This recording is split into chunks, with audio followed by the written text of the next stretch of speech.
palabras de vida eterna. ¿Dónde más iré, Dios? ¿Dónde más iré? Tienes palabras de vida eterna. El Salmo 1 dice así, la palabra de Dios. Dice, bienaventurado el varón que no anduvo en consejo de malos, ni estuvo en camino de pecadores, ni en silla de escarnecedores se ha sentado, sino que en la ley de Jehová está su delicia, y en su ley medita de día y de noche. Será como árbol plantado junto a corrientes de aguas, que da su fruto en su tiempo y su hoja no cae, y todo lo que hace prosperará. No así los malos, que son como el tamo que arrebata el viento. Por tanto, no se levantarán los malos en el juicio, ni los pecadores en la congregación de los justos, porque Jehová conoce el camino de los justos, mas la senda de los malos perecerá. Oramos, amado Dios, vamos una vez más a usted en oración, rogando que nos bendiga. Realmente rogamos su bendición para poder recibir su palabra, para poder también estar en este momento con asombro, enfocados, en adoración también. Ruego por cada uno de mis hermanos que usted le dé la gracia para poder entender, para poder comprender y luego para poder aplicar las verdades que vamos a ver hoy en cada una de nuestras vidas. Ruego, Señor, por aquellos que aún no te conocen, que hoy sea el día, que vengan a la fe, que vengan a confiar realmente en Jesucristo. Incluso aquellos que por ahí hace mucho tiempo que vienen a la iglesia, desde hace muchos años, pero todavía no te conocen, que hoy sea el día. Aquellos que escuchan también la transmisión o van a escuchar este audio, rogamos su bendición. Rogamos la ayuda de su Espíritu Santo, que hable a nosotros, que realmente su palabra sea esa espada de dos filos que dice en el libro de Hebreos, que penetra hasta lo más profundo de nosotros y nos conecta con usted. Gracias le damos por todo, ruego a través de la ayuda de su Espíritu Santo. Amén. Bueno, esta es la segunda parte del sermón que empezamos a ver unos meses atrás. El título es, no usando este dicho que a veces usamos, dime con quién andas y te diré quién eres. Y si usted recuerda el sermón anterior, justamente en la introducción empezamos a hablar de estos dichos, ¿no? Dime con quién andas y te diré quién eres.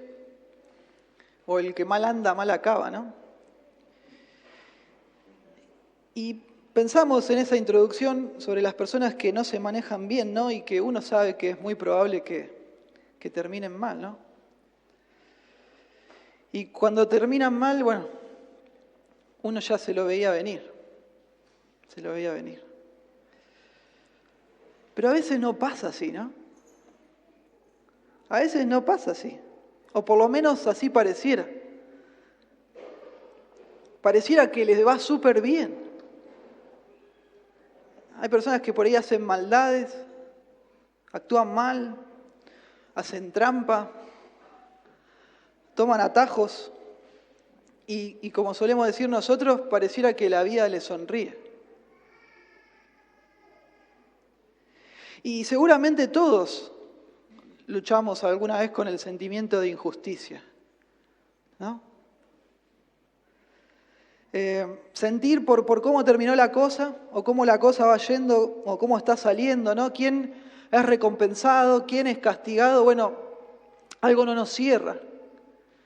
Sentimos que algo está mal, que es injusto, que es injusto. Y en esos momentos, usted sabe, ¿no? Pareciera que todo valiera lo mismo, que todo, y bueno, ¿no? Todo da igual, pareciera. ¿Para qué hago las cosas bien si al final fulano, mengano, mirá cómo termina la cosa? Y la pregunta, ¿no?, que nos hacemos es, ¿hay una diferencia entonces? ¿Hay una diferencia? Bueno, esto le pasó a Asaf y lo escribió en el Salmo 73. Vamos a leer ahora la primera parte del Salmo 73 y al final del sermón vamos a leer la segunda parte del Salmo 73. Note usted, Salmo 73, desde el versículo 1, dice así la Biblia: ciertamente es bueno Dios para con Israel, para con los limpios de corazón. En cuanto a mí, casi se deslizaron mis pies, por poco resbalaron mis pasos. Note, porque tuve envidia de los arrogantes, viendo de la prosperidad de los impíos, porque ellos no tienen congojas por su muerte, pues su vigor está entero. No pasan trabajo como los otros mortales, ni son azotados como los demás hombres. Por tanto, la soberbia los corona. Se cubren de vestido de violencia, los ojos se les saltan de gordura, logran con creces los antojos del corazón. Se mofan y hablan con maldad de hacer violencia, hablan con altanería, ponen su boca contra el cielo. Note, y su lengua pasea la tierra. Por eso Dios hará volver a su pueblo aquí y aguas en abundancia serán extraídas para ellos. Y dicen, ¿cómo sabe Dios? ¿Y hay conocimiento en el Altísimo? He aquí estos impíos, sin ser turbados del mundo, alcanzaron riquezas. Note, verdaderamente en vano he limpiado mi corazón y lavado mis manos en inocencia, pues he sido azotado todo el día y castigado todas las mañanas. Hasta ahí nomás. Terrible, ¿no? Asaf dice, al divino botón pareciera decir Asaf, ¿no? Me esforcé en vivir para Dios. Mirá, ¿y ellos? Bueno, el tema del Salmo 1 habla de esto justamente. Y las ideas conectadas con el Salmo también. Y entender, hermanos, que no da todo lo mismo. Gracias a Dios que es así. Que no vale todo lo mismo. Sí hay una diferencia, entre vivir glorificando a Dios y no hacerlo. Hay una diferencia. Entonces recordemos el tema de este salmo, ¿sí?, que vimos el sermón anterior. Sigue siendo el mismo tema. El justo se deleita en vivir la palabra de Dios y finalmente será salvado de la condena divina, a diferencia de los malos. Entonces sí hay diferencia. A modo de repaso, en el sermón anterior vimos una introducción, ¿sí?, a todo el libro de los Salmos. Luego aclaramos algunos conceptos claves para entender bien el libro y el Salmo, como qué significa ser un justo en este libro, qué significa el principio de retribución en este libro. Y finalmente, en el sermón anterior vimos solo la primera de las ideas que conectan con este tema. ¿Sí? Si usted recuerda, esta primera idea está del versículo 1 al 3, y es: el justo es bendito, recto, se deleita en vivir la palabra de Dios y prospera. Esa fue nuestra primera idea. Vimos que una persona justa, ¿sí?, alguien justo, no es alguien justo porque se lo haya ganado, porque nunca peca. No, nada que ver.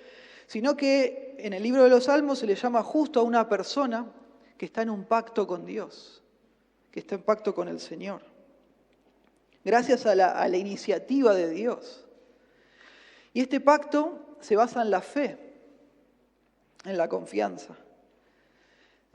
Según la Biblia, un requisito básico, indispensable para estar bien con Dios, es la fe, es confiar en Él. Confiar en Dios mismo y en lo que Él dice. ¿Sí? Y acá un paréntesis. Es notable, ¿no?, que Dios, en todo lo sabio que es, en toda su sabiduría, haya definido revelarse a la humanidad, darse a conocer a través de un libro. Piense usted, ¿no? Es notable.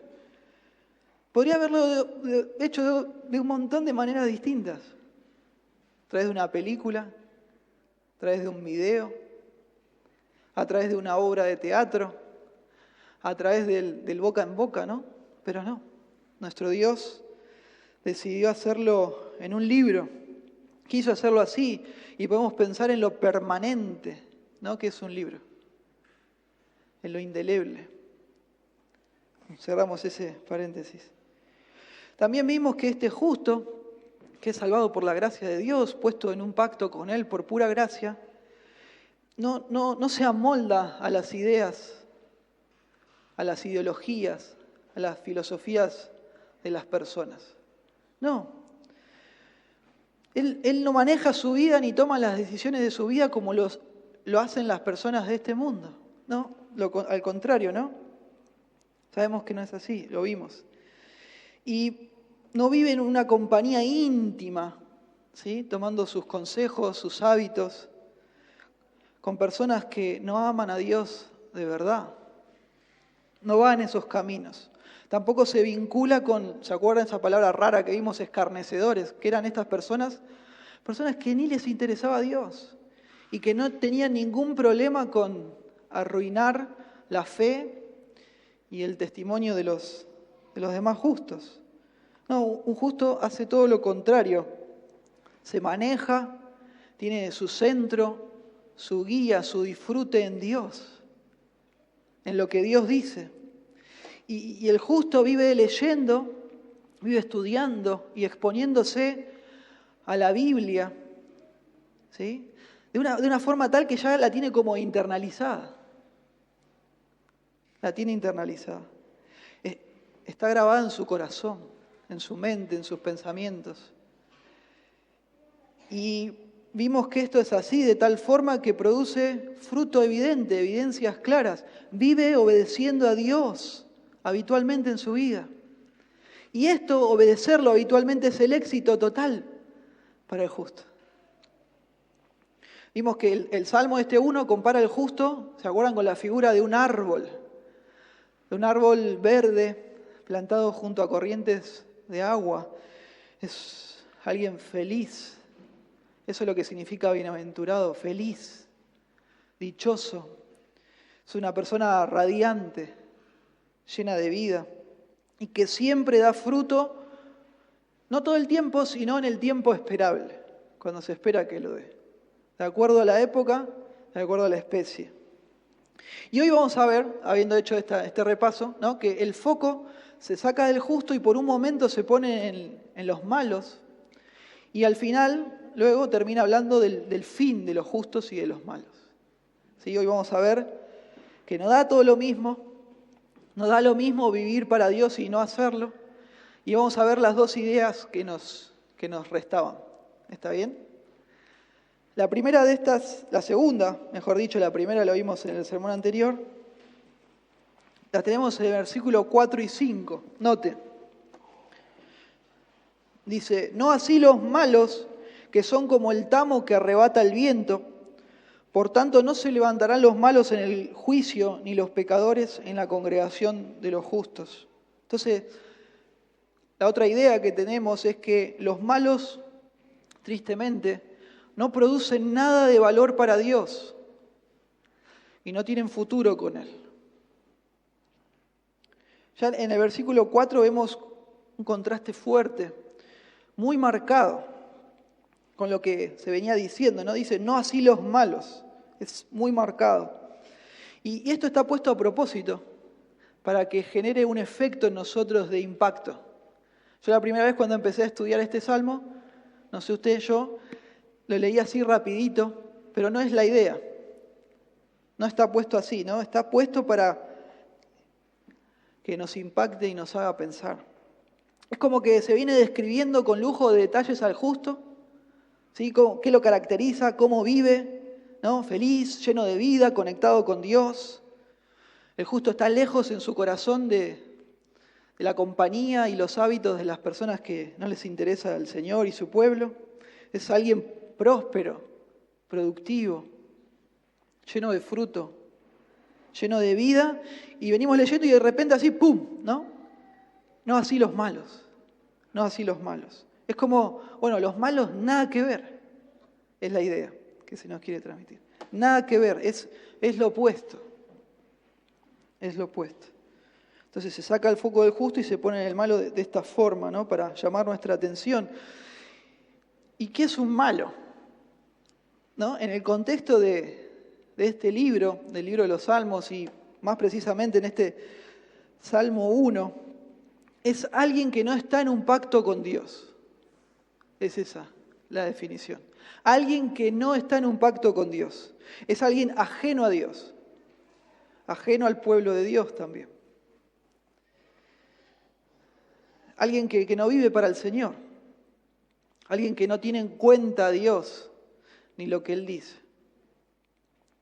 Y note usted, ahí este salmo, ¿no? En el versículo 4, compara a los malos con qué cosa. Con el tamo, ¿no? ¿Qué es esto del tamo?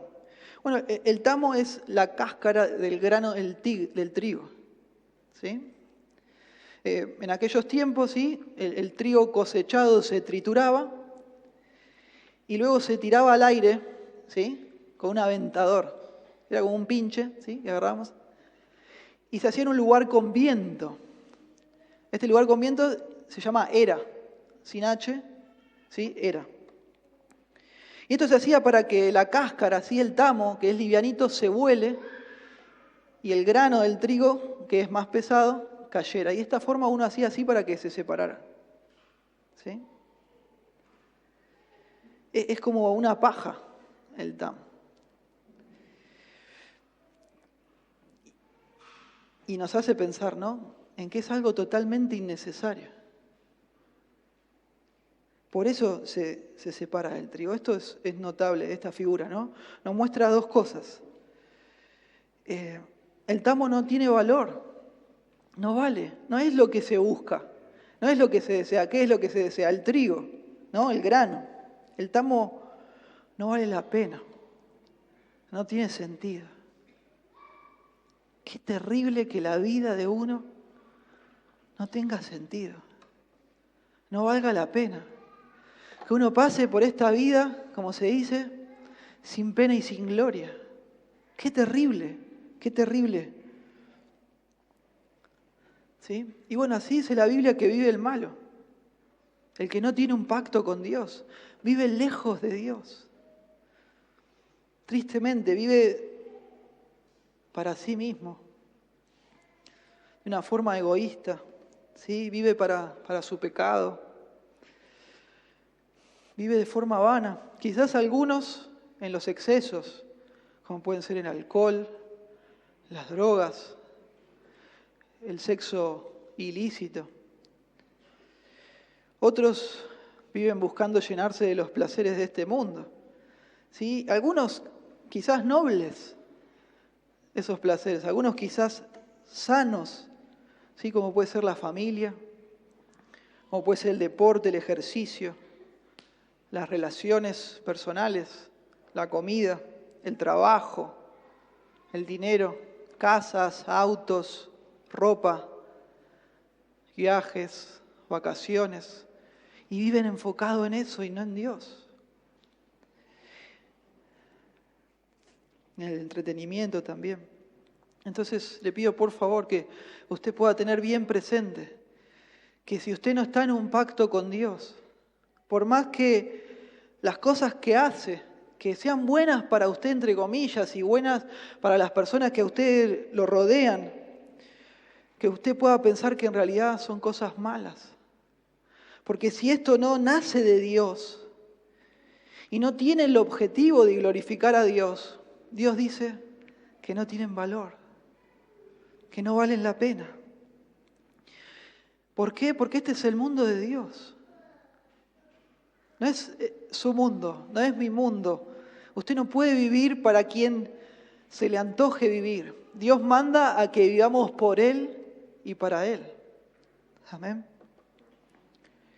A algunos esto de que no produce nada de valor les puede resultar injusto, ¿no? Pero no lo es. No lo es. Dios dice que no lo es. Y entonces la vida de las personas que no conocen al Señor no producen nada de valor. Yo conozco montones de personas que ayudan a los demás, que están involucrados en obras de bien, en voluntariados.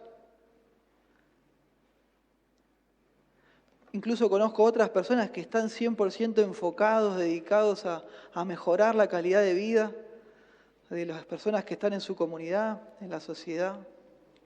Y todos sabemos que es así, ¿no? Que así pasa. Están estas personas que hacen obras de bien. Incluso la Biblia misma nos dice que en ocasiones Dios utiliza lo que ellos hacen para cumplir sus planes soberanos, para cumplir sus propios propósitos. Pero no tenemos que olvidar, hermanos, el que está diciendo que no vale la pena es Dios mismo, que a fin de cuentas lo que ellos hacen, sus obras, tristemente, no tienen valor. Dios lo dice. Si las buenas obras que ellos hacen no son un resultado de la fe verdadera y no son para la gloria de Dios, no tienen valor. Son vanas, dice la Biblia, son inútiles. No tienen méritos para con Dios. Como decimos nosotros, no nos suman puntitos ante Dios. No nos suman puntos. Note usted, el Salmo 127, versículo 1. Si Jehová no edificare la casa, en vano trabajan los que la edifican. Si Jehová no guardare la ciudad, en vano vela la guardia. Por demás es que se levanten de madrugada y vayan tarde a reposar, y que coman pan de dolores, pues a su amado dará Dios el sueño. Usted ya lo ha escuchado hoy en el Evangelio, Efesios 2:8, dice que la salvación es por gracia, no es por obras. Porque por gracia son salvos por medio de la fe, y esto no es de ustedes, es don de Dios, no por obras, para que nadie se gloríe. No es por obras, no es por obras. Y otra de las cosas que nos muestra esta imagen del tamo, que además que no es algo deseado, es algo sin valor, es algo vano, es algo que se busca separar del trigo porque lo que se quiere es el trigo. Además, este tamo, esta paja se elimina. Se elimina. Una vez que estaba al fin de la cosecha del trigo, se paraban y esta paja la quemaban. Noten ustedes lo que dijo Juan el Bautista. Quedó registrado en Mateo 3:10, dice: y ya también el hacha está puesta a la raíz de los árboles. Por tanto, todo árbol que no dé buen fruto es cortado y echado en el fuego. Yo a la verdad los bautizo en agua para arrepentimiento, pero el que viene tras mí, él está hablando del Señor Jesucristo, cuyo calzado yo no soy digno de llevar, es más poderoso que yo. Él los bautizará en Espíritu Santo y fuego. Todo el fuego habla del juicio de Dios. Dice, su aventador está en su mano y limpiará su era y recogerá su trigo en el granero y quemará la paja en fuego que nunca se apagará. Notable. Es durísimo. Es tristísimo. Los malos no producen nada de valor para Dios y no van a tener un futuro con Él. Y usando, ¿no? el que escribió este salmo, usando toda la fuerza de esta figura del versículo 4, ¿no? de la cáscara siendo separada del grano del trigo. En el versículo 5, note usted, como consecuencia obvia dice, por tanto, no se levantarán los malos en el juicio, ni los pecadores en la congregación de los justos. Tristemente, los malos van a ser separados de los justos en el juicio y van a terminar mal, de la peor forma. Entonces, no es todo lo mismo, no da todo igual, vivir para Dios que no vivir para Él. Momentáneamente pareciera ser, quizás, superficialmente pareciera ser, pero no es así. Los malos no tienen un futuro con el Señor. Y uno puede decir, bueno, pero ¿por qué? ¿Por qué?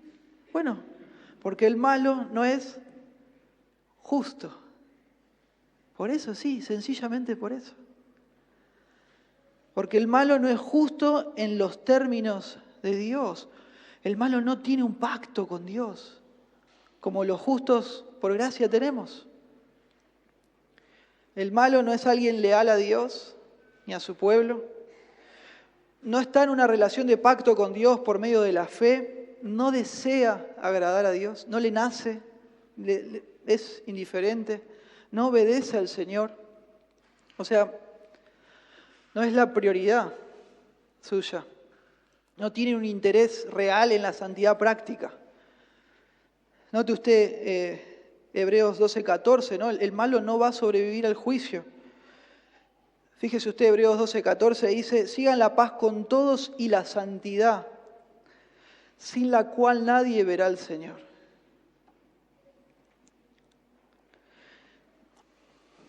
Es duro esta parte, ¿no?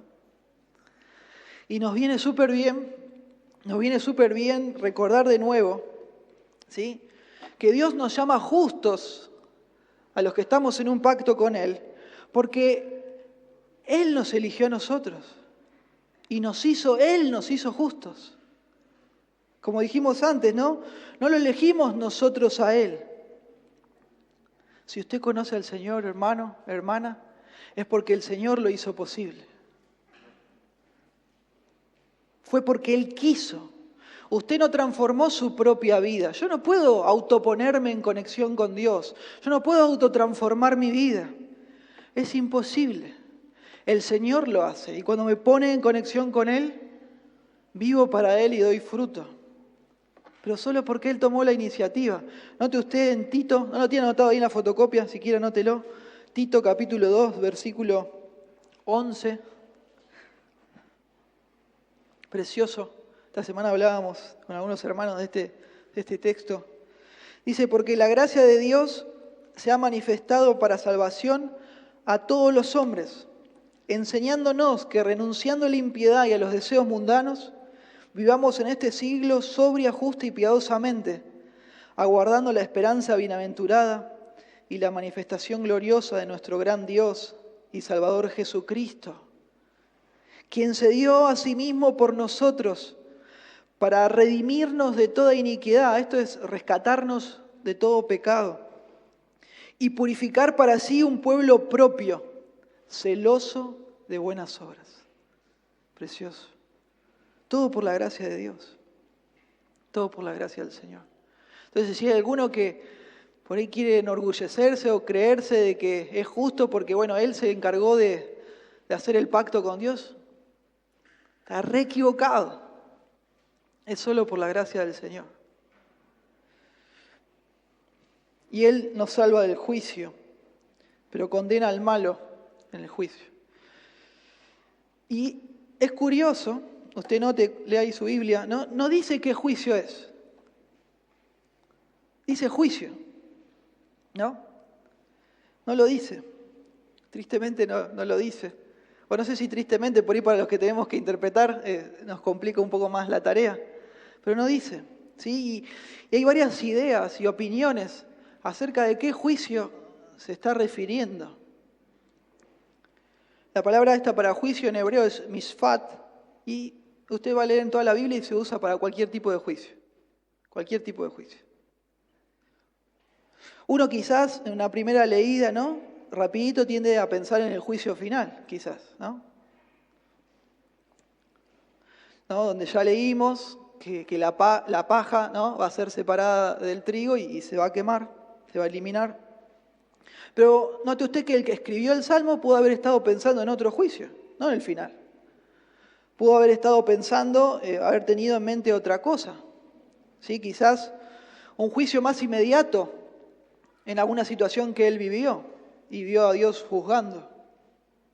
O pudo haber tenido en mente algo quizás no personal, sino más nacional, ¿sí? Que le trayera a su memoria y pensara en el juicio de Dios. Pudo haber estado pensando en esas cosas.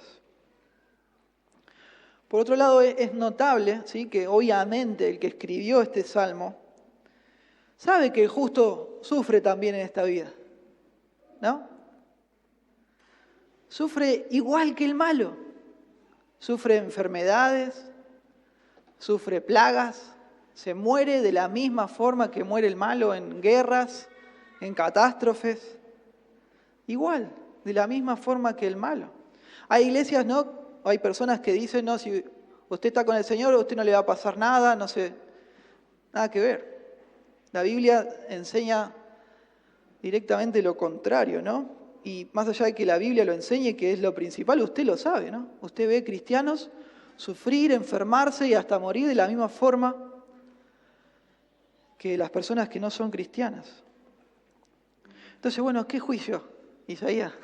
¿A qué juicio se está refiriendo? Y la forma correcta de tratar esta duda, ¿no? Esta disyuntiva, es por un lado recopilar toda la información disponible que tenemos. Mucha no hay, porque justamente juicio, esta palabra se usa para todo tipo de juicio. Por otro lado, ver el contexto, ¿sí? Cómo se viene desarrollando lo que se viene diciendo, y poner todo en una balanza y tomar una decisión. Así es como se hace. Cuando leemos la Biblia y tratamos de entender lo que Dios dice a través de ella.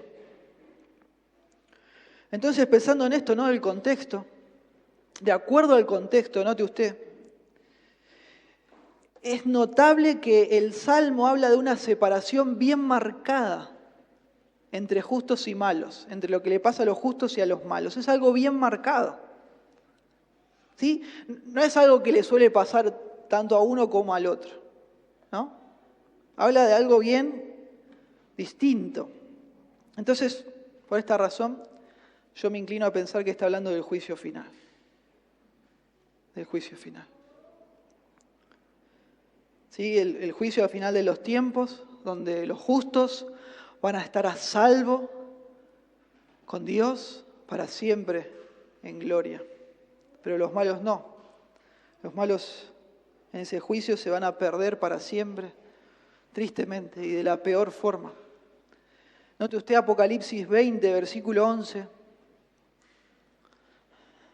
Dice Apocalipsis 20, 11, y vi un gran trono blanco y al que estaba sentado en él, de delante del cual huyeron la tierra y el cielo, y ningún lugar se encontró para ellos. Y vi a los muertos grandes y pequeños, de pie ante Dios.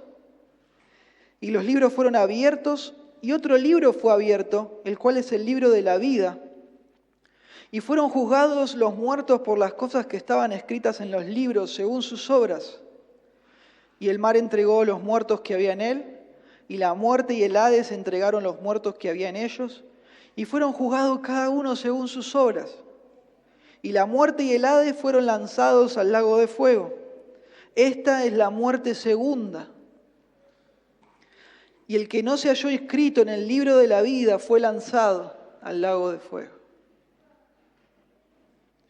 Lucas capítulo 13, versículo 25 dice: después que el padre de familia se haya levantado y cerrado la puerta, y estando afuera empiecen a llamar a la puerta diciendo: Señor, Señor, ábrenos.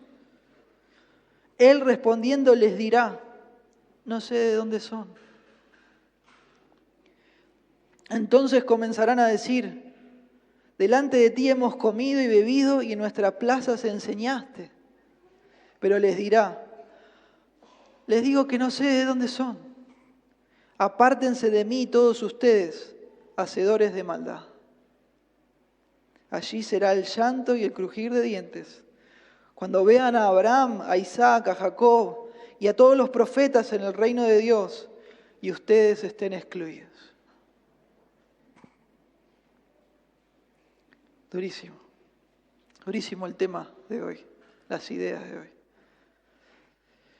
Y es bueno en este punto parar y preguntarnos, ¿no? ¿Qué estoy produciendo con mi vida? ¿Qué estoy haciendo con mi vida?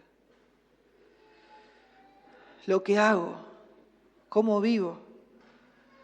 ¿Estoy produciendo cosas de valor? Y lo más importante de todo, lo que hago, ¿lo hago conectado con Dios?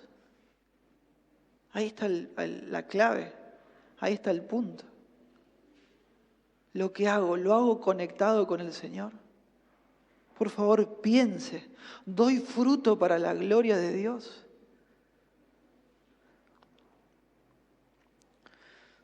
Piense también si usted vive su vida centrado en usted mismo o en el grupito de personas que usted define y ya. Recuerde, ¿no? Como vimos en otros sermones, una vida bien vivida. Una vida que vale la pena vivirse. Se vive sirviendo a otros para la gloria de Dios. Orientado a otros y con Dios en el centro. Uy, yo amo a Dios. Y medio inchequeable eso, ¿no? Si usted ama a Dios, eso se va a ver en que lo obedece y vive para los demás y usted no vive para usted mismo. Así es. También pensar, ¿no? En este punto, ¿a dónde me estoy yendo? ¿A dónde te estás yendo? ¿A estar para siempre con el Señor en gloria? ¿O a perderte para siempre quizás de la peor forma? ¿Tengo un futuro con el Señor? ¿Tiene usted un futuro con Él o no? Usted dice, no, la verdad que nada que ver. Nada que ver. Preguntarse también si su vida está produciendo fruto, de tal forma, ¿no?, que le da evidencia a usted de que es alguien justo, justo a los ojos de Dios, ¿no? En los términos de Dios, que son los que importan. Y también pensar, ¿no?, ¿qué piensan los demás sobre usted en su iglesia local? ¿Piensan que es alguien que está dentro del grupo de los justos, que producen fruto espiritual para Dios? Por favor, si usted todavía no conoce al Señor, si usted todavía no se arrepintió de su pecado, si todavía no ha rendido su vida a Cristo, considere con seriedad. Esto no es un juego, no es un invento, es lo más serio que existe. Si usted no tiene todavía el perdón de Dios, su búsqueda no debería ser otra cosa. Su principal búsqueda debería ser que Dios lo perdone, que Dios le dé perdón. Perdón, el perdón de Dios.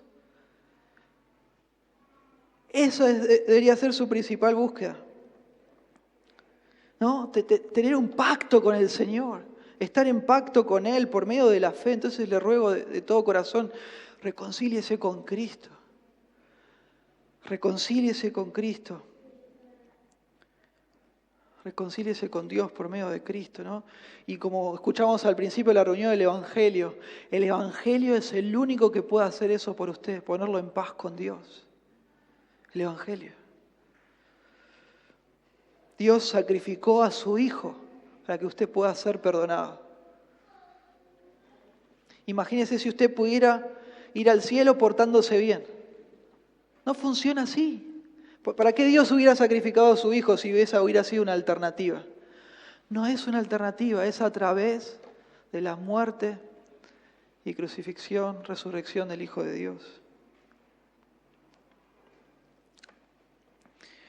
También pensemos, ¿no?, que además de no producir nada de valor y que se van a perder los malos y que no tienen un futuro con el Señor, esto está puesto así seguidito, ¿no? El versículo 4 y 5, para que los consejos que vimos en el versículo 1, 2 y 3 todavía tengan como más fuerza y nos impacten con más power, como decimos, ¿no? Los malos no producen nada de valor y no tienen un futuro con el Señor. Tenga presente esto, note usted que incluso aquellas personas que son consideradas como buenas, pero no son creyentes verdaderos, no entienden la voluntad de Dios. Y como no entienden la voluntad del Señor, no desean agradar a Dios, no desean obedecer su palabra. Entonces, por este motivo no pueden producir nada de valor para Dios. Entonces, por favor, considere, si usted tiene una relación muy íntima con alguien que no conoce al Señor, o están pensando, ¿no?, quizás empezar a tener un tipo de relación así, piense usted, ¿en qué le va a ayudar a usted? No estamos hablando de irnos, ¿no?, al bosque y encerrarnos. La Biblia no manda eso, tampoco estoy diciendo eso. Estamos hablando de una relación íntima, profunda, cercana, con personas que ni les interesa a Dios, que no producen nada de valor porque no les interesa al Señor. En ese tipo de relación estoy hablando. ¿Qué le puede aportar a usted en amar a Dios, en seguir a Dios, en obedecerlo?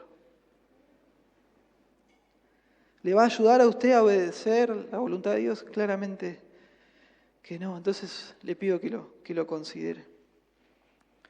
La última de las ideas, ¿no?, conectadas con el tema, la tenemos en el versículo 6. Note usted, versículo 6 dice, porque Jehová conoce el camino de los justos, mas la senda de los malos perecerá. Y la idea es, ¿no?, los justos serán salvados porque el Señor los conoce, mientras que los malos se perderán. Es la idea que enseña el Salmo. Este versículo 6 como que da un resumen, ¿sí? Da la conclusión de esta separación del juicio. Porque Jehová conoce el camino de los justos, mas la senda de los malos perecerá. Las palabras camino y senda es la misma palabra en el idioma hebreo. Sí, es como una figura que hace referencia al todo de la persona. Cómo vive, cómo se maneja, cómo es su estilo de vida, cuáles son sus motivaciones, qué produce. Palabras más, palabras menos. ¿Quién es uno? ¿Quién es uno? ¿Sí? Y yo sé que es un sermón duro hoy, ¿sí? El tema es duro. Y bueno, como aquí queremos predicar expositivamente, entonces predicamos el tema de cada porción de la Biblia. Yo sé que quizás es difícil tener gozo o disfrutar, ¿no?, de bendiciones en un contexto así, tan terrible de juicio. Pero por un momento disfrute del consuelo de Dios. Le pido eso, que disfrute del consuelo del Señor. Piense usted, el Señor lo conoce. Me conoce a mí. Eso es un milagro, hermanos. Es un milagro, es el milagro más grande. El Señor nos conoce. Conoce quién es usted, cómo vive, cómo se maneja. Conoce su vida, lo conoce mejor que nadie. Y este conocer, como ya dijimos al principio de las canciones, no tiene que ver con que Dios tiene información sobre usted y ya. Como que Dios está noticiado de quién es usted y listo. No, lo que significa es que Dios tiene un pacto con usted. Precioso. Dios tiene un pacto conmigo. Dios tiene una relación personal, viva, profunda, llena de vida, íntima con nosotros. Esta relación está marcada, ¿no?, por un amor leal, un amor de pacto, de un pacto fiel que Él tiene con usted y que nada ni nadie lo puede romper, no se puede arruinar. ¡Qué bendición! ¡Qué bendición! Es la bendición más grandiosa que hay. Los que somos justos a los ojos de Dios, los que estamos en un pacto con Él, somos las personas más bendecidas de toda la historia, de todo este mundo. Y lo más lindo, hermano, hermana, es que Dios fue quien tomó la iniciativa con nosotros, no nosotros con Él. Dios hizo ese pacto con nosotros, depende de Él. Él lo hizo y Él se encarga de mantenerlo. Porque si dependiera de nosotros, ¿no?, ni loco hubiéramos hecho un pacto así. Estábamos en nuestros caminos, estábamos en nuestro pecado. Lo hizo el Señor y Él lo mantiene, porque nosotros tampoco tenemos las fuerzas para poder mantener ese pacto. Dios es quien lo sostiene. Ahora el Señor nos conoce. Nos conoce. ¿Quién puede decir eso? Nadie. Nosotros nomás. Nosotros. Por eso a veces no me cuesta entender de cómo alabamos a Dios como congregación. Es triste. Llegamos tarde. Cantamos ¿no? Mirando el techo, distraídos. Charlamos quizás, estamos desenfocados, nos reímos, cantamos por ahí con las manos en los bolsillos. Por ahí pensando, no, a ver cuándo se termina esto y me voy a mi casa. El Señor nos conoce. El Señor nos conoce. Es el milagro más grande que existe.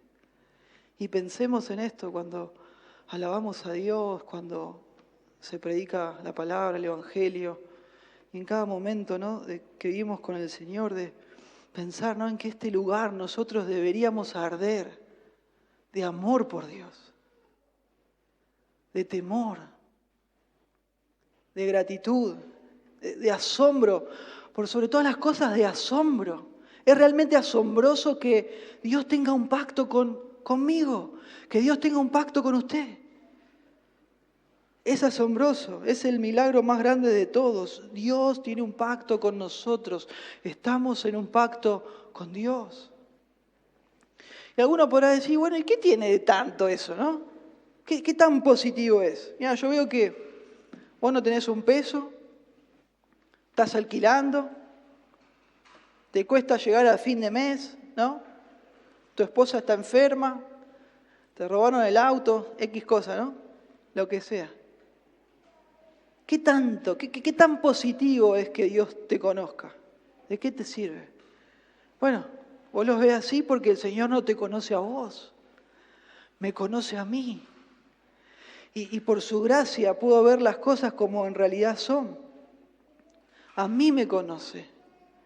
Note usted el Salmo 65:4. Dice, bienaventurado el que tú escogieres y atrajeres a ti, para que habite en tus atrios. Seremos saciados del bien de tu casa, de tu santo templo. Uno ahora por la gracia del Señor puede ver y valorar las cosas como en realidad son. ¿Por qué? Porque el Señor lo conoce a uno. Y eso es precioso. Y las cosas van a quedar claras para todos, ¿no?, en el juicio final. Y el contraste que usa este salmo hacia el final es muy marcado. Note usted, el Señor conoce a los justos, pero los malos se van a perder. Note, lo opuesto a que el Señor lo conozca a usted es que se pierda. Así es. Y para siempre. Los justos van a ser salvados porque el Señor los conoce, pero tristemente los malos se van a perder. ¿Usted está en un grupo o está en el otro? Así dice Dios que funciona. No hay un tercer grupo. No es que usted puede estar en el medio. ¿Está con el Señor o no está con el Señor? ¿El Señor lo conoce o el Señor no lo conoce y usted se pierde? ¿Su padre es Dios o es el diablo? ¿Está en Cristo o no lo está? ¿Está salvado o está perdido? No hay un punto intermedio. El Salmo dice que los caminos se separan de forma definitiva y ya. No hay alternativa. Note usted lo que dijo el Señor Jesucristo en Lucas 11:23. El que no es conmigo, contra mí es. Y el que conmigo no recoge, desparrama. Ve usted algo bien marcado. Si el Señor lo conoce a usted, está bien, no se va a perder. ¡Qué bendición! ¡Qué bendición! Hay un himno muy precioso, quizás alguno de ustedes lo conoce, que se llama Alcancé salvación. Hay varias versiones. Y una de sus estrofas dice, de paz inundada mi senda esté, o cúbrala un mar de aflicción. Cualquiera sea mi suerte, diré, estoy bien, estoy en paz con mi Dios, gloria a Dios. Y el coro de este himno dice, estoy bien, y el contracanto dice, estoy bien, gloria a Dios, estoy bien, alcancé salvación. si el Señor lo conoce. Pero si el Señor lo conoce, usted se va a perder para siempre y de la peor forma. Entonces, conocer a Dios de forma personal es lo que define esta cuestión. ¿Conoce usted al Señor de forma personal? ¿Lo conoce? Uno podrá decir, bueno, ¿y yo? ¿Cómo sé si Dios me conoce? ¿Cómo sé yo? ¿Cómo puedo saber? Bueno, usted está en un pacto con Él. Usted confía en Él. Usted confía en su palabra, en lo que Él dice. Y usted vive una vida que no es la misma a la de antes de conocerlo. Es la forma. No hay trucos, no hay atajos. A veces dice, bueno, ¿querés conocer al Señor? Sí, repetí conmigo y te hacen repetir una oración. Entonces le dicen que si usted repite, ya está todo bien con Dios. No. Está todo bien con Dios cuando Dios lo conoce a usted y usted conoce al Señor. Cuando usted confía en Él, confía que lo que Él dice es la verdad. Y su vida cambia radicalmente y no es la misma que la de antes de conocerlo.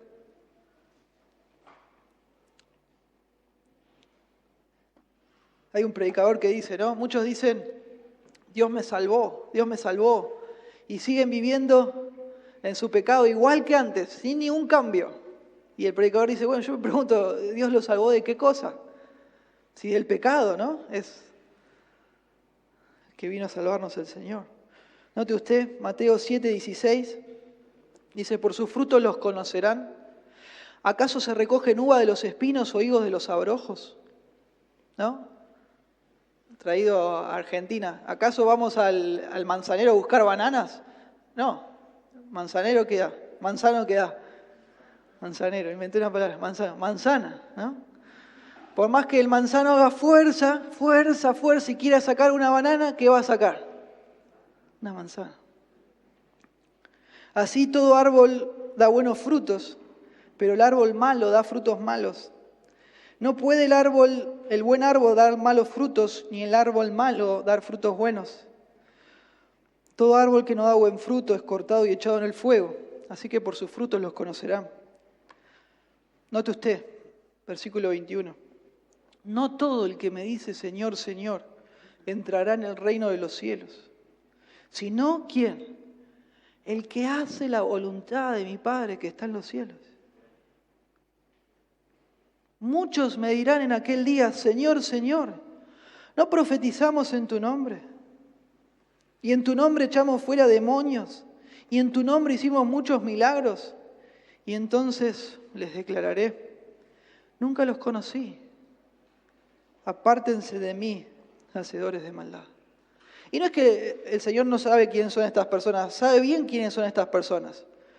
Nunca los conocí, no hay un pacto entre nosotros. Y como no hay un pacto entre nosotros, ustedes siguieron sus caminos, viviendo en su pecado, ¿no? Hacedores de maldad. Durísimo. Pero el Señor conoce a los suyos. Fíjese usted, Juan 10:14. Yo soy el buen pastor y conozco mis ovejas. Y las mías me conocen. Así como el Padre me conoce y yo conozco al Padre y pongo mi vida por las ovejas. Precioso. Juan 17:3. Y esta es la vida eterna, que te conozcan a ti, el único Dios verdadero, y a Jesucristo a quien has enviado. ¿Ve usted? ¿Conozco o no conozco a Dios? Eso es lo que define. ¿Quiere usted estar en el grupo de los que se conocen con Dios? Bueno, la única forma de estar conectado con Dios es por medio de Jesucristo. Otra vez, recordemos, un justo en los libros de sabiduría no es alguien que se ganó ese título por portarse bien. No es una persona que no peca nunca. Como decimos nosotros, no es alguien que está sumando puntitos todo el tiempo. No, nada que ver. Es alguien que está en un pacto con Dios, por medio de la fe, en la confianza. Y todos sabemos, ¿no?, que los justos pecan también. Un justo en ocasiones peca, pero sabe cómo y en quién encontrar el perdón. El justo anhela, desea lo justo, lo que es correcto. ¿Por qué? Bueno, porque Dios lo transformó por dentro. Lo transformó radicalmente por dentro. Y ahora se conoce con el Señor. Así es. Un justo es alguien que el Señor conoce y como el Señor conoce, no se va a perder jamás. Nunca, nunca. Si usted está en Cristo, puede tener paz absoluta de que eso nunca se va a cortar, de que eso nunca se va a romper. Jamás, jamás. Fíjese usted Juan 10:27. Para memorizarlo, ¿no? Mis ovejas oyen mi voz y yo las conozco y me siguen. Y yo les doy vida eterna y no perecerán jamás. Ni nadie las arrebatará de mi mano. Mi Padre que me las dio es mayor que todos y nadie las puede arrebatar de las manos de mi Padre. Nadie. Nadie.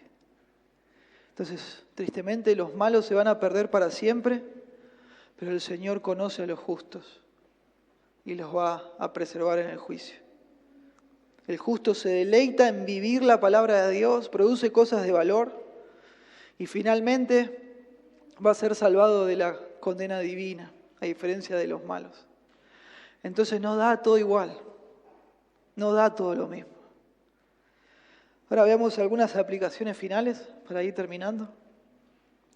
Bueno, como ya hablamos, ¿no?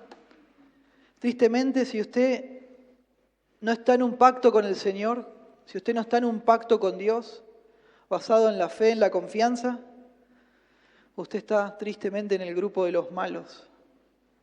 De los malos. Y bueno, para usted el llamado es urgente. Debe arrepentirse de su pecado, de vivir sin Dios, sin considerar al Señor. Debe venir a la fe en el Señor Jesucristo. Porque si usted vive su vida sin confiar en el Señor, sin confiar en su palabra, ni siquiera sus buenas obras, aún las mejores de ellas, les van a servir para el día del juicio con Dios. Un predicador, amigo, conocido, él dice algo como esto: no hay peor lugar en toda la historia de una persona que estar delante del trono de Dios en el día del juicio sin Jesucristo. Porque sus buenas obras, por más buenas que sean, no cuentan, no le suman puntos para ganar la salvación.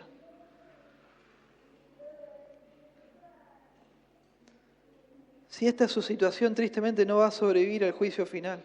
Piense en la santidad, piense en la severidad del Señor Jesús. Este texto de Apocalipsis es realmente impactante. A veces pensamos, ¿no?, como que el Padre es el santo y el enojado y el Espíritu Santo y Jesús, bueno, son los que nos quieren ayudar, ¿no?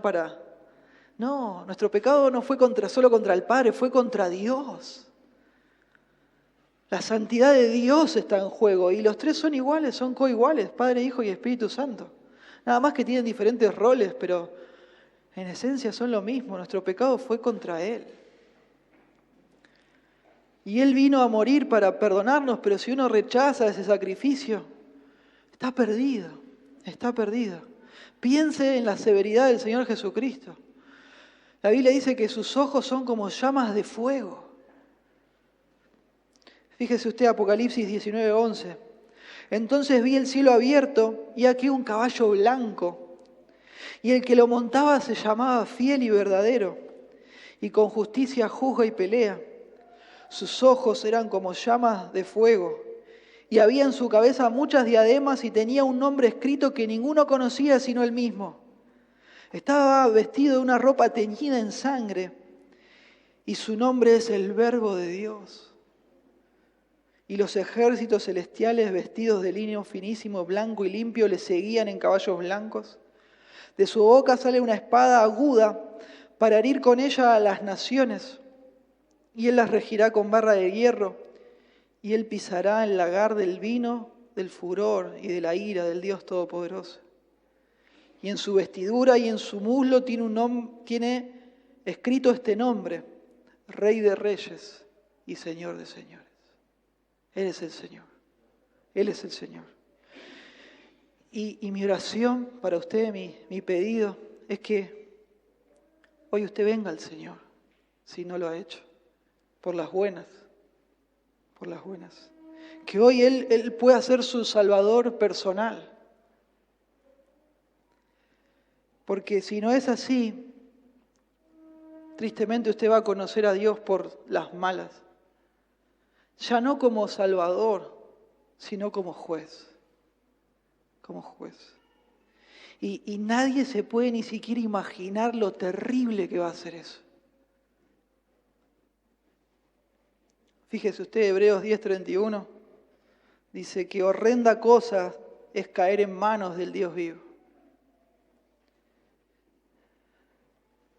Entonces venga al Señor, venga al Señor. No hay nada más urgente, no hay necesidad mayor que usted tenga de reconciliarse con Dios, de que usted tenga el perdón de Dios, de que usted realmente sepa que es alguien justo con Dios, que usted tiene un pacto con Él.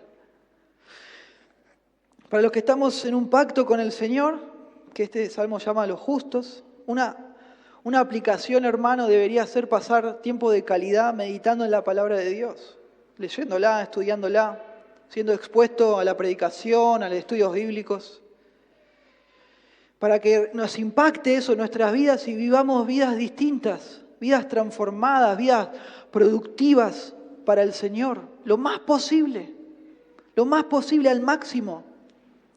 Vidas llenas de fruto para la gloria de Dios. Y en ese proceso, ¿no?, de tener fruto para el Señor, nos aferramos más a la certeza de que el Señor nos conoce y que nos va a preservar en el juicio final. ¿Sí? Una vida transformada ayuda al creyente en su seguridad de salvación. ¿Sí? El Señor, si usted no es salvo, el Señor no quiere que usted piense que es salvo. Pero si usted ya es salvo, el Señor desea que usted tenga esa certeza, tenga esa seguridad. Pero a veces la lucha con el pecado mina, ¿no?, esa certeza que nosotros tenemos, y la forma es aferrarnos a la Biblia para que nos alimente y produzca fruto espiritual y eso nos dé certeza. No es que somos salvos por las obras, somos salvos por la gracia de Dios, por medio de la fe, pero eso produce un cambio en nosotros. Y nosotros, al ver ese cambio y las personas que nos rodean ven ese cambio, afirma la certeza que uno puede llegar a tener, de decir: la verdad que lucho con el pecado, la verdad que a veces caigo, pero veo un cambio en mi vida, veo que ya no soy el mismo. Los demás también lo ven. ¿Sí? Por eso es tan importante vivir en conexión con Dios y en conexión con una iglesia local, para saber que ellos piensan de mí también. ¿Sí? Note usted la importancia de la Biblia, de estar en ella para que nos cambie. Juan 17:17 dice: santifícalos en tu verdad, tu palabra es verdad, dijo el Señor Jesucristo. Santiago 1:22, pero sean hacedores de la palabra y no tan solamente oidores, engañándose a ustedes mismos. Porque si alguno es oidor de la palabra, pero no hacedor de ella, este es semejante al hombre que considera un espejo su rostro natural, pero él se considera a sí mismo y se va, y luego se olvida cómo era. Mas el que mira atentamente en la perfecta ley, la de la libertad, y persevera en ella, no siendo oidor olvidadizo, sino hacedor de la obra, este será bienaventurado en lo que hace. No es cuestión de escuchar la palabra de Dios y ay, me emociono, qué lindo, y después llego a mi casa y vivo igual que antes. Aplicarla para que haya transformación. ¿Sí? Romanos 12:1 dice: así que, hermanos, les ruego por las misericordias de Dios que presenten sus cuerpos en sacrificio vivo, santo, agradable a Dios, que es su culto racional. No se conformen a este siglo, sino transfórmense por medio de la renovación de su entendimiento, para que comprueben cuál sea la buena voluntad de Dios, agradable y perfecta. Otra aplicación preciosa para los que estamos en un pacto con el Señor, ya la dijimos, pero la repetimos, es recordar, tener presente a cada momento que no da todo lo mismo, que no da todo igual. Es la realidad, es la verdad, no vale todo lo mismo. Sí vale la pena vivir para agradar al Señor en todo, en todo. Que ese sea tu objetivo cuando vivís, cuando te levantás, cuando te acostás. Quiero agradar al Señor en todo, al máximo. Lo más que podamos, todo el tiempo, con la ayuda de Él, obviamente. Pero lo más que podamos, con toda la pasión, con todas las ganas, con todas las pilas. Agradar al Señor en todo. Arder por el Señor. Arder por el Señor. La vida es un soplo, es corta, que podamos arder por Él todo el tiempo. Y cuando algún sentimiento de injusticia quizás quiera venir, ¿no? Y llegue con alguna idea de queja, de amargura, de pensar que da todo lo mismo, pensemos en este Salmo 1. Recordar que no da todo igual, no da todo lo mismo, traigamos a memoria lo que aprendimos. El justo se deleita en vivir la palabra de Dios y finalmente será salvado de la condena divina a diferencia de los malos. Y terminemos leyendo la última parte del Salmo 73. ¿Sí? De Asaf, que recuerdan, ¿no? Al principio en la introducción leímos la primera parte, ¿no? Y este hombre está diciendo hasta el versículo 14, la verdad que parece que da todo igual. ¿Para qué yo me lavé mis manos en inocencia? Mirá, los malos parece que no les pasa nada. Miren lo que dice a partir del versículo 15. Si dijera yo, dice él, como que acá empieza a reflexionar, hablaré como ellos, he aquí a la generación de tus hijos engañaría. Cuando pensé para saber esto, fue duro trabajo para mí, hasta que entrando en el santuario de Dios, comprendí el fin de ellos. Ciertamente los has puesto en deslizaderos, en asolamientos los harás caer. ¿Cómo han sido asolados de repente? Perecieron, se consumieron de terrores. Como el sueño del que despierta, así, Señor, cuando despertares, menospreciarás su apariencia. Se llenó de amargura mi alma, y en mi corazón sentía punzadas. Tan torpe era yo que no entendía. Era como una bestia delante de ti. Con todo, yo siempre estuve contigo. Me tomaste de la mano derecha. Me has guiado según tu consejo, y después me recibirás en gloria. Note, ¿a quién tengo yo en los cielos sino a ti? Y fuera de ti nada deseo en la tierra. Mi carne y mi corazón desfallecen, pero la roca de mi corazón y mi porción es Dios para siempre. Porque aquí los que se alejan de ti perecerán. Tú destruirás a todo aquel que de ti se aparta. Pero en cuanto a mí, el acercarme a Dios es el bien. He puesto en Jehová el Señor mi esperanza para contar todas tus obras. Amén. Oremos. Amado Dios, le agradezco por su ayuda, su asistencia en este tiempo de predicación. Ruego que su palabra nos haga reflexionar. Para aquellos que aún no están en Cristo, que estas advertencias y esta realidad tan terrible que le espera a aquel que no está en un pacto con usted le haga despertar a la realidad, a la necesidad de un Salvador, que pueda venir a Cristo, pueda arrepentirse de su pecado, recibir al Señor por medio de la fe y tener vida eterna. Y ruego a los que por su sola misericordia y su gracia estamos en un pacto, que podamos valorarlo, que podamos estar llenos de gratitud, de alegría, a pesar de los sufrimientos que nos toca pasar, podamos poner las cosas en perspectiva y sabernos las personas más bendecidas de todo el mundo, de toda la historia. Usted nos conoce. Usted nos conoce y nos ha dado una nueva vida.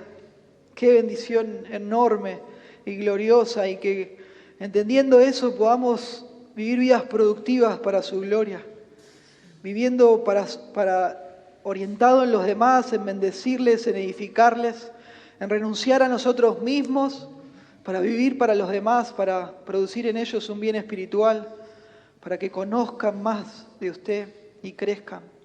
Úsenos, Señor, le ruego, a cada uno de acuerdo a nuestros dones, a nuestras capacidades, para su gloria. Que invirtamos nuestras vidas en llevar a otros a sus pies y ayudarles a crecer. Gracias, Señor, porque podemos tener paz, porque alcanzamos salvación, porque estamos bien con Dios, y solo fue por su sacrificio, Señor Jesucristo. Todos lo amen, le teman, le sean fieles y le sigan hasta el final. Amén.